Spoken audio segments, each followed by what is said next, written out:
praat met Pieter Koekemoer van Coronation om vir ons meer lig te werp oor hoe presies bestuurde inkomste en geldmarkfondse 'n beter opbrengs kan verdien as lae risikobates.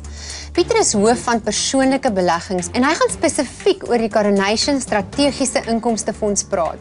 Hallo Pieter. Hi Amelia. Wat is die beleggingsdoelwitte waarvoor bestuurde inkomstefondse ontwerp is? Die fondse is primêr ontwerp as 'n alternatief tot kontant. Die doelwit van die tipiese bestuurde inkomstefonds is om 'n oor tyd 'n opbrengs van kontant plus 2% te lewer. So die gedagte is dat dit vir mediumtermynbeleggings tot so 3 jaar bedoel is. Langertermyn doelwitte maak nie regtig sin om hierdie fondse voor te gebruik nie, omdat hulle te min blootstelling aan groeibates het om tred te hou met inflasie. Posisioneer asseblief vir ons hierdie fondse relatief tot die alternatiewes. Bestuurde inkomstefondse is primêr bedoel as 'n alternatief tot 'n vaste deposito by 'n bank. Die groot voordeel wat dit vir jou gee is beter diversifikasie omdat jy baie wyeer verskeidenheid van bates hou. Die groot verskil of die groot potensiële nadeel is dat jy eers na die tyd gaan weet wat jou opbrengs gaan wees eerder as die bank wat dit vooraf kwoteer, maar in die meeste gevalle is die opbrengse tipies hoër oor dieselfde termyn as 'n vaste deposito. Julle teiken 'n opbrengs hoër as kontant. Hoe kry julle dit reg en watse tipe risiko's neem julle in die proses? Amelia, ons sluit deurdagte blootstelling aan bates met 'n hoër verwagte opbrengs as kontant in die portefeulje in. Die twee primêre bronne van addisionele opbrengs is deur geld vir die langer termyn uit te leen, deur in effekte te belê wat as gevolg van die langer termyn 'n hoër rentekoers betaal, en tweedens deur geld eerder aan maatskappye as regerings uit te leen wat 'n hoër rentekoers betaal as wat jy kry wanneer jy in staatseffekte belê. Ons gebruik ook diversifiserende bateklasse, soos byvoorbeeld inflasiegekoppelde effekte, genoteerde eiendom, voorkeuraandele en omskepbare effekte wat op verskillende tye in die siklus addisionele opbrengste bo kontant vir die portefeulje kan lewer. Hoër verwagte opbrengste gaan natuurlik altyd gepaard met addisionele risiko. Die twee groot risiko's in 'n bestuurde inkomstefonds is rentekoersrisiko en kredietrisiko. Rentekoersrisiko ontstaan omdat die meeste effekte wat jy in die mark kan koop 'n vaste rentekoers betaal.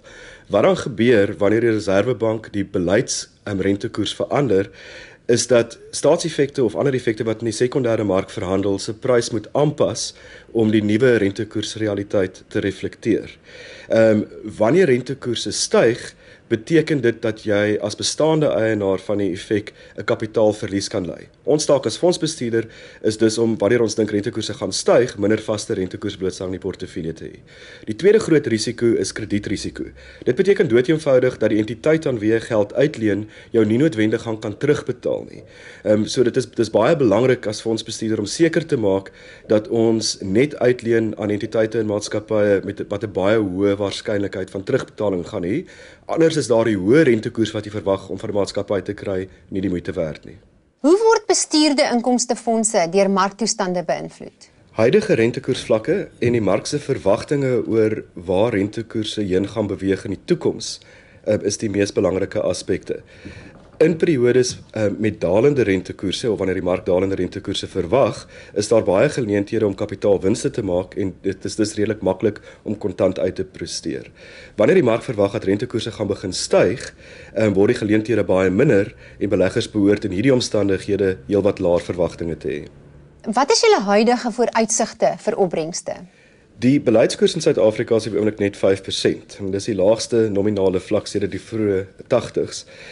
As jy bysit dat inflasie op die oomblik ongeveer 6% is, beteken dit dat die reële opbrengs op kontant negatief is. Die Reserwebank sit ook met 'n bietjie van 'n tamaletjie op die oomblik. Aan die een kant is die ekonomiese groei traag, wat in normale omstandighede sal argumenteer vir koersverlagings, maar aan die ander kant bly inflasie hardnekkig hoog, wat argumenteer vir hoë rentekoerse. Op die oomblik verwag die mark dat rentekoerse gaan styg eerder as daal oor die volgende 12 maande. Dit skep die agtergrond vir 'n omgewing waar beleggers in inkomstefondse nie opbrengse veel meer as kontant of kontant plus 1 of 2% behoort te verwag nie.